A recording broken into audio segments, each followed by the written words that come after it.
अस्सलाम वालेकुम dear students. आज के लेक्चर में हम fundamental principles of organic chemistry में एक इंतहाई इम्पॉर्टेंट टॉपिक स्टडी करेंगे जिसका नाम है cracking of petroleum. Petroleum basically previous lecture में आपने सोर्सेज ऑफ ऑर्गेनिक कंपाउंड्स में इन डिटेल स्टडी किया था और इसके डिफरेंट फ्रैक्शंस और उनके यूजेस पढ़े थे। आज हम इसकी क्रैकिंग स्टडी करेंगे। क्रैकिंग का लफ्ज़ ब्रेक डाउन से निकला है, यानी किसी चीज़ को फ्रैगमेंट्स में कन्वर्ट कर देना। एक क्वेश्चन अराइज होता है, why is there are need of cracking, कि हमें इस अमल की ज़रूरत ही क्यों पेश आती है। तो देखते हैं कि क्यों ज़रूरत पेश आती है। लास्ट टाइम आपने पेट्रोलियम में पढ़ा था कि जब उसे चट्टानों में स्लो केमिकल और बायोकेमिकल प्रोसेस से हासिल करते हैं तो ये ब्लैकिश कलर का एक लिक्विड होता है जिसे आप क्रूड ऑयल का नाम देते हैं। ये क्रूड ऑयल रिफाइन करने के लिए रिफाइनरीज में भेजा जाता है जहाँ पर फ्रैक्शनल डिस्टिलेशन की टेक्निक अडॉप्ट की जाती है। ये फ्रैक्शनल डिस्टिलेशन की टेक्निक में किसी भी मिक्सचर में मौजूद जितने भी कंपोनेंट्स होते हैं उन्हें सेपरेट किया जाता है। और किस बुनियाद पर सेपरेट किया जाता है? On the basis of difference in their boiling points, क्योंकि हर कंपोनेंट का एक अपना बॉइलिंग पॉइंट होता है जिसको बुनियाद बनाकर फ्रैक्शनल डिस्टिलेशन की टेक्निक अडॉप्ट की जाती है। राइट साइड पर एक डायग्राम मौजूद है जिसमें फ्रैक्शनल डिस्टिलेशन में पेट्रोलियम की डिस्टिलेशन की गई है और इस फ्रैक्शनल डिस्टिलेशन में एक कॉलम इस्तेमाल की जाती है जिसे फ्रैक्शनेटिंग कॉलम कहते हैं। ये एक लॉन्ग कॉलम है जिसमें पेट्रोलियम के डिफरेंट फ्रैक्शंस सेपरेट हुए हैं, डिस्टिल हुए हैं अपने अपने बॉइलिंग पॉइंट की बुनियाद पर। क्रूड ऑयल को इस हीटर में से इंट्रोड्यूस करवाया जाता है और ये फिर फ्रैक्शनेटिंग कॉलम के चैम्बर में एंटर हो जाता है और इसके अंदर जितने भी कंपोनेंट्स हैं अपने अपने बॉइलिंग पॉइंट की बुनियाद पर सेपरेट हो जाते हैं। इस कॉलम का लोअर चैम्बर जो है ये बेसिकली हाई टेम्परेचर पर मुश्तमिल होता है, लेकिन जैसे जैसे कॉलम में फ्रैक्शंस ऊपर मूव करती हैं तो टेम्परेचर ड्रॉप हो जाता है। सब जो भी कंपोनेंट लो टेम्परेचर रखता है वो इस फ्रैक्शनेटिंग कॉलम्स में से होता हुआ, जिसमें स्पेसेस मौजूद होती हैं, होल्स मौजूद होते हैं, सबसे पहले राइज कर जाता है। जैसे कि गैसेस सबसे पहले 20 डिग्री सेंटीग्रेड टेम्परेचर पर सेपरेट हुई हैं, जिसमें mostly methane, ethane, propane, butane gases शामिल हैं। फिर सेकेंड नंबर पे पेट्रोल, जिसकी बहुत ज़्यादा डिमांड है, ये इसकी सेपरेशन हुई है। इसी तरह नेफ्था है, कैरोसिन है, डीजल है, लुब्रिकेटिंग ऑयल्स हैं, फ्यूल ऑयल्स हैं, बिटुमेन है, ये सब अपने अपने बॉइलिंग पॉइंट के अतबार से सेपरेट हुए हैं। साथ ही इनके यूजेस दिए गए हैं जो आपने प्रीवियसली टेबल के अंदर स्टडी किए थे। इसमें सबसे एक अहम पेट्रोलियम की फ्रैक्शन है जिसे पेट्रोल कहते हैं, जिसे गैसोलीन का नाम भी दिया जाता है और ये एक मोटर फ्यूल के तौर पर बहुत ज़्यादा इसकी डिमांड है। फ्रैक्शनल डिस्टिलेशन की टेक्निक से इसकी जो यील्ड है वो सिर्फ और सिर्फ 20% है, जो हमारी डिमांड को पूरा नहीं करती।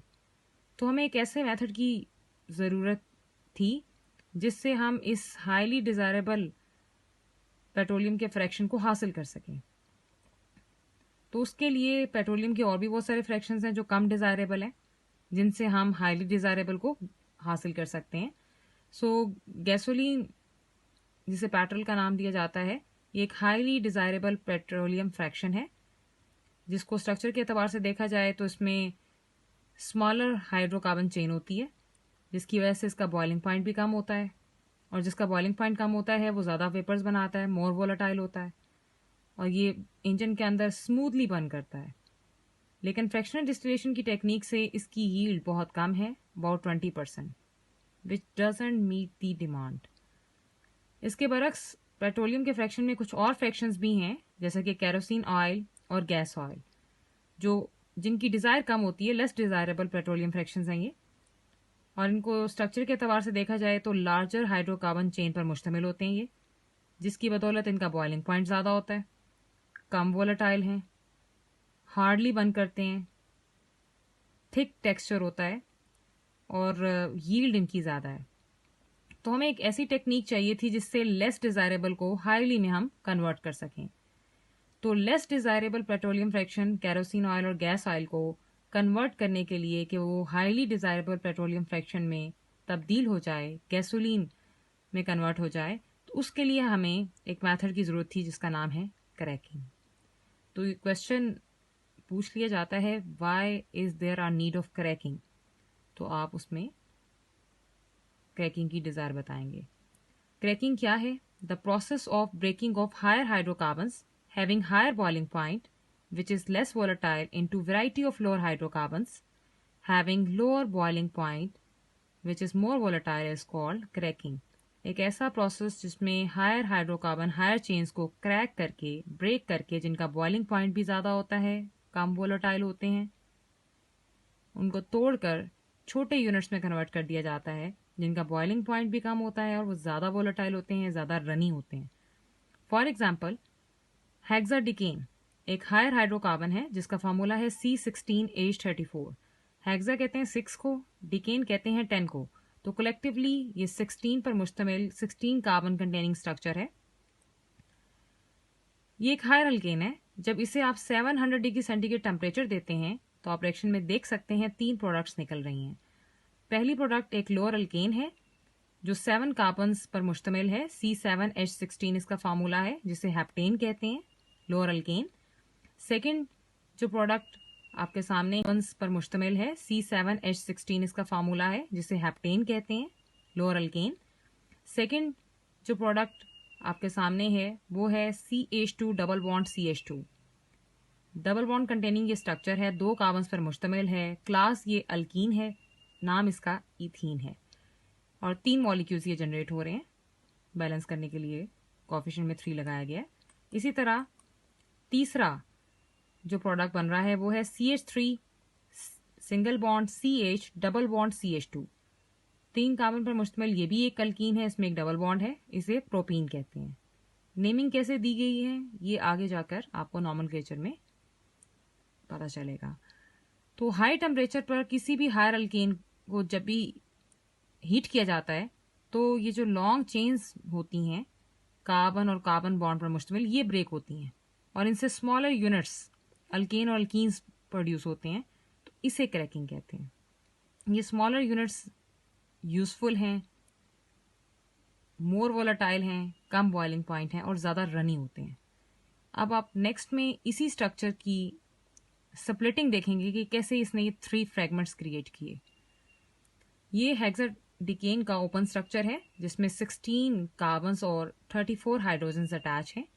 जब आप हाई टेम्परेचर देते हैं तो बेसिकली ये गैशियस स्टेट में कन्वर्ट हो जाता है और फर्दर हाई टेम्परेचर देने पर कार्बन और हाइड्रोजन के दरमियान जो कोवेलेंट बॉन्ड्स हैं वो ब्रेक हो जाते हैं और ब्रेक होने पर ये स्मॉलर अल्केन और अल्कीन्स बनाते हैं।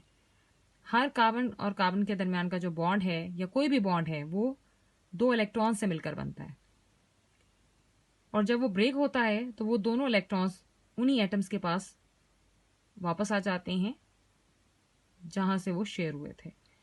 तो जब इस हेक्साडेकेन को हाई टेम्परेचर प्रोवाइड किया जाता है तो आप इसके फ्रेगमेंट्स देख सकते हैं, जैसे कि प्रोडक्ट में आपने देखा हेप्टेन बनी थी, तो ये 1 2 3 4 5 6 7 कार्बन के बाद ये फ्रेगमेंट हुआ है, ब्रेक हुआ है, तो ये इलेक्ट्रॉन इस कार्बन के पास आ गया और ये इलेक्ट्रॉन इस कार्बन के पास चला गया। तो ये हेप्टेन बाद में कैसे बनता है, इसी तरह और भी फ्रेगमेंट्स इसमें प्रोड्यूस हो रहे हैं।